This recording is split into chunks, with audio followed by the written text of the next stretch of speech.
There is a lot of wellness advice out there, and it can get overwhelming very quickly to know exactly what to do, what to implement to be your best self, to feel healthy. But it's not always about what you need to do. Sometimes there are things that you can stop doing or take away that will help you feel healthier. So I want to talk about those. If you're new here, hi, my name is Jess. I'm an EFT practitioner and a holistic health coach. And in this video, I'm going to tell you 6 things I stopped doing to feel healthier.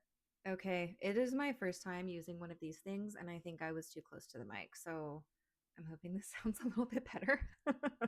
Let's just dive in. The first thing that I stopped doing to feel healthier was that I stopped comparing myself to an old version of myself. I am 43 years old. I went through early menopause at 41. I only had a couple years of perimenopause, and my body was like, nope, we're done. And so I realized about a year ago, I kept comparing myself to who I was in my early 30s. And I was really hard on myself about what I could no longer do. I would think about all the things that I had energy for and all the things that I was doing all at the same time. And I just no longer feel capable of that. It feels incredibly overwhelming, overstimulating, and exhausting, to be honest, to think about all that stuff that I used to do. And not only can I just not do that anymore, I don't want to do that anymore. And so I really just had to start accepting that I'm different now. My body is different. My body is completely different than back when I was in my early 30s. And so it's like comparing apples to oranges.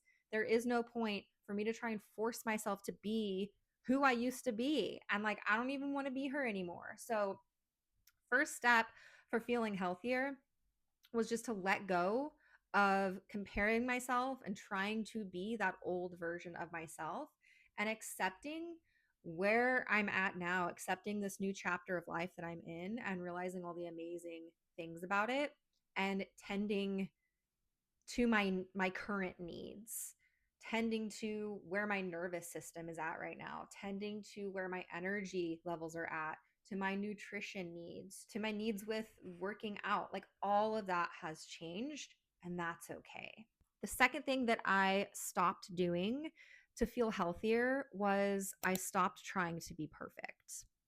I used to beat myself up so hard when I would miss a workout, when I would get off track with my nutrition, eat too much sugar, when I would say something mean to my husband or not do my self care for the day. And like, honestly, that's life. All of that shit is gonna happen.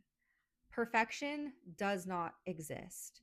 Even now, when I feel like I have my shit dialed in like all aspects of my life, there are still days when I'm running really slowly that day, or I eat something that I know is not going to agree with my body, or I'm mean to my husband. Like it happens, and that's just life. So I stopped beating myself up over every single like misstep or flaw or imperfection. And I just accepted that I'm doing my best, and my best is okay, and my best is good enough. Okay, the third thing that I stopped doing to feel healthier was I stopped eating dairy. Okay, don't freak out. I'm not going to tell you to stop eating dairy. My point is, though, if there is something that your body is telling you that you are ignoring, stop ignoring it. Like your body is telling you for a reason. I've known since I was like 18 years old that I was lactose intolerant, and I ate dairy just like normal. I was in complete denial. I did not want to be lactose intolerant. So I just kept eating it, and then I kept suffering the consequences. A few years ago, I realized that I might also have a casein intolerance, or I might just be completely allergic to dairy altogether. And so it took some time, but gradually I ended up just cutting dairy out of my life completely. There was no cheating. There was no, oh, I'm just going to have this cupcake this one time. I just got to the point where it wasn't worth it anymore. I knew how bad I was going to feel. And more than that, I knew the damage I was doing to my body. And taking care of my physical body has become a top priority with where I'm at in life right now. And the cupcake or the pancake or the croissant or whatever it was, the nachos, they just weren't worth it anymore. I love my body and I love feeling good much more than that fleeting moment of a great tasting food.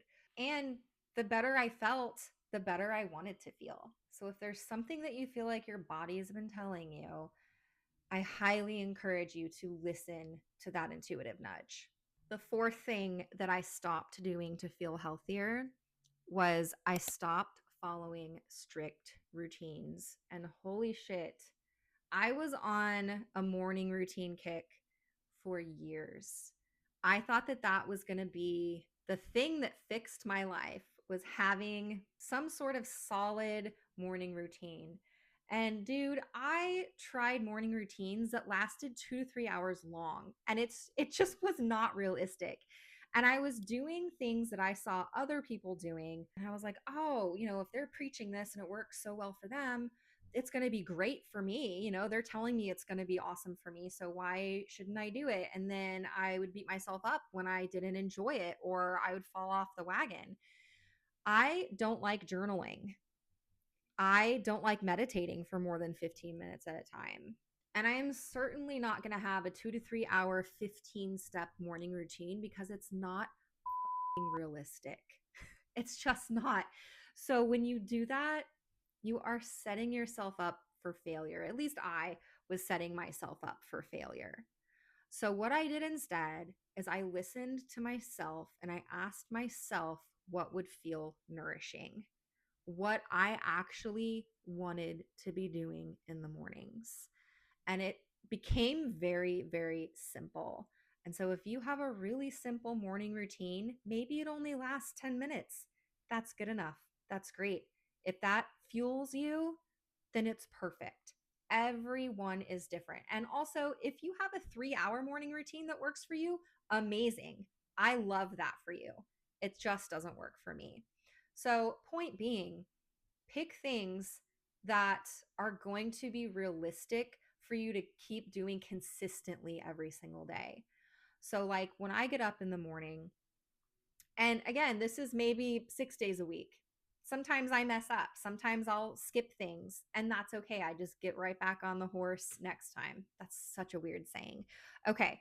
So, like, I'll get up in the morning. I make hot water. Hot water is super good for getting your digestion started in a gentle way. So, I have a nice warm cup of water. Sometimes I'll split a banana with my husband. I don't know why we started splitting a banana. My only guess is that the bananas that we buy are freaking humongous. But yeah. So bananas are also really gentle on the digestive system. So it's just like a good way to get things going, especially if I'm going to go lift weights, go down to the gym in the morning. I don't want to do that on an empty stomach. I have reactive hypoglycemia. So I just need a little bit of sugar and carb to like get my blood sugar back up from being so low overnight. So that's been good for me. I'll then do my workout. So I either lift weights or I'm going to go for a run.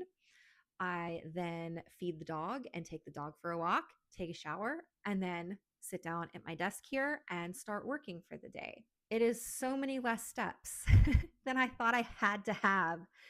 And it is imperfect and it is mine and I love it. So I highly encourage you to stop doing what all the gurus are telling you to do every morning and just find what's nourishing for you. Okay, the fifth thing that I stopped doing to feel healthier was that I stopped doing workouts that I hated. I do not like plyometrics. I do not like HIIT workouts. They are just not fun. I've never liked them. And so I just stopped doing them. I stopped forcing myself to do them. I stopped telling myself I had to do them to be fit and healthy. I also really, really do not enjoy running on the treadmill. So I do everything to avoid running on the treadmill. I am often training for races. So I do run regularly about 3 days a week.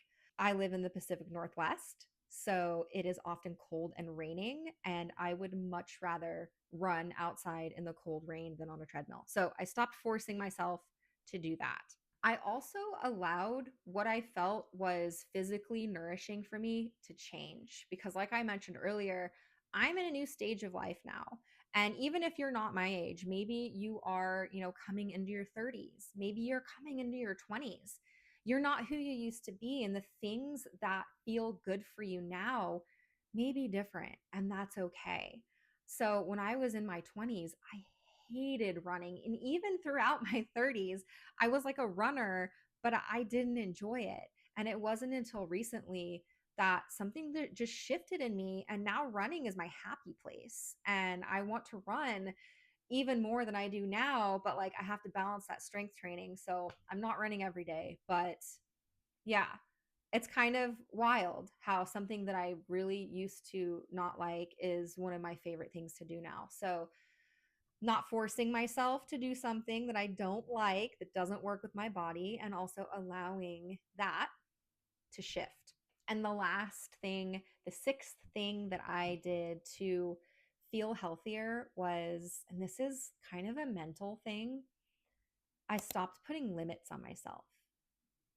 How often do you tell yourself that you can't do something, or you see someone else doing something extraordinary and you're like, oh, I could never be like that. I could never do that. Or, you think about something really great that you want to do, and the self doubt comes in and you start tearing yourself down.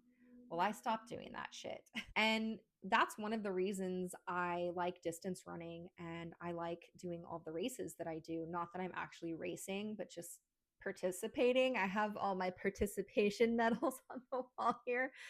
But it shows me, it's me proving to myself that I can do hard things. I can push myself past where I think I can go. And you can too. So, those are 6 things I stopped doing to feel healthier. And I hope this helped in some way. If it did, let me know in the comments and tell me something you're going to stop doing to feel healthier. Because healthy, there's no like one definition of healthy, right? Healthy is going to look different for everyone. So just start thinking about like, what does health look like for you? If you like this video, don't forget to like it and subscribe to my channel. I'm going to post a lot more yappy videos like this one soon. And thanks for being here. See you next time.